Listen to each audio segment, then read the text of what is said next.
Hello, sports fans, and welcome to Sports with Eric Hicks as free agency turns day 2. Well, day 2 has been full of turns of events. It wasn't quite like day 1, but day 2 did bring a shocking day in free agency. Wes Welker has officially signed with the Denver Broncos. The reason why I say it was a shock, because everybody was expected that Wes Welker would sign with the New England Patriots.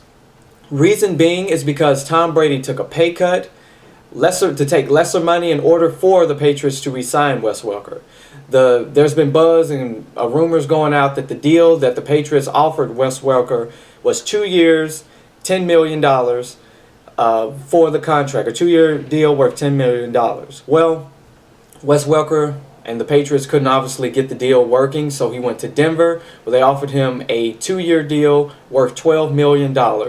So Wes Welker is now officially a member of the Denver Broncos. Now, of course, the Patriots always have a backup plan. Well, that backup plan was to sign former Rams wide receiver Adam Amendola to a 5-year deal worth $31 million with at least $10 million guaranteed.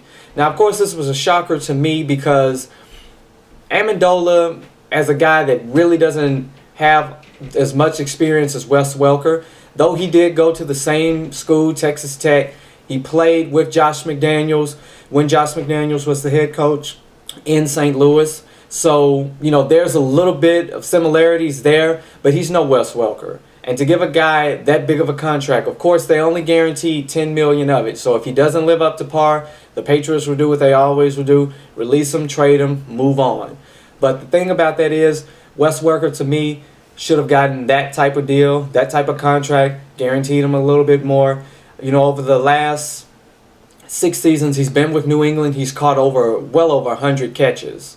So he's been a really durable piece for Tom Brady, reliable guy, hard-working guy out there. But he's gone now from New England and is now with the Denver Broncos. And speaking of the Denver Broncos, they actually are winners of day 2 of the free agency. They are my winners, yes. Let's take a look at the winners that I have for day 2 of free agency. Okay, like I said, we're going to talk about the Denver Broncos. To me, they are number 1 on day 2 of free agency. They snagged cornerback Dominique Rodgers-Cromartie, former cornerback of the Philadelphia Eagles. Linebacker Stuart Bradley signed a one-year deal worth $1.2 million. His former team was the Arizona Cardinals. And defensive tackle Terrence Knight, he signed a 2-year, $4.5 million deal. He was with the Jaguars. Now, with Terrence Knight, that's going to be huge for the Denver Broncos, especially on the defensive side of the ball. He's a big defensive tackle to go along with Vickerson.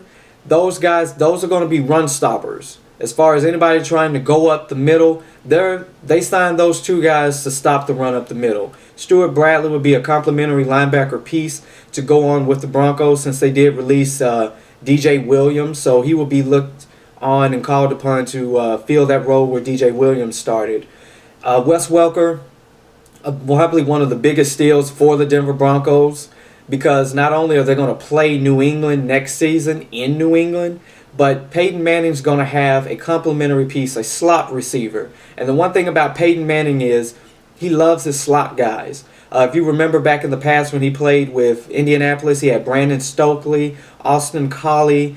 Then when he went to Denver, he got Brandon Stokely back. So to have Wes Welker, the type of guy that he is, you can guarantee to expect Peyton Manning to throw to Welker at least, I would say, over 50% of the time.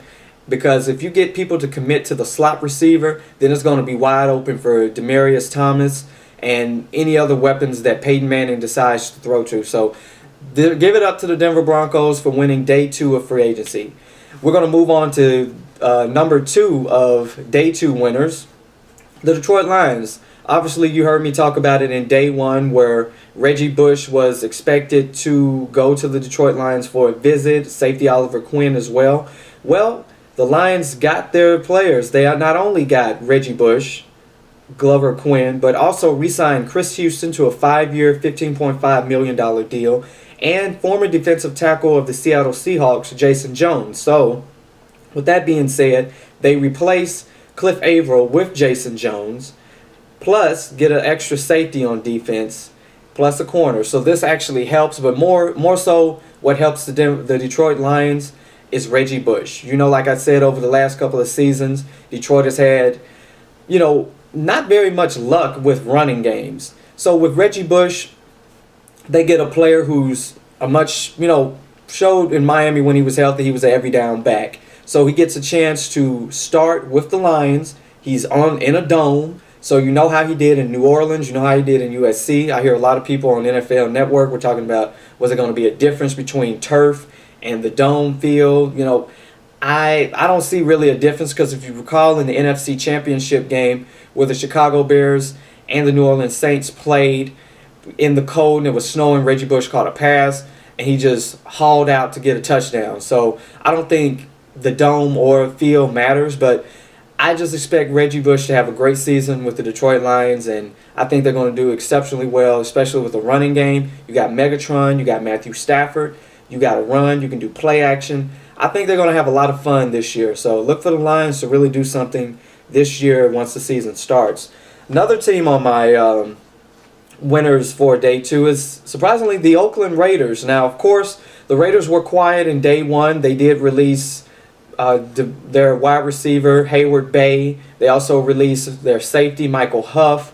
They don't seem like they're going to bring back Richard Seymour, their defensive tackle, defensive end. So what the Raiders did was they went out and got 3 new players. They got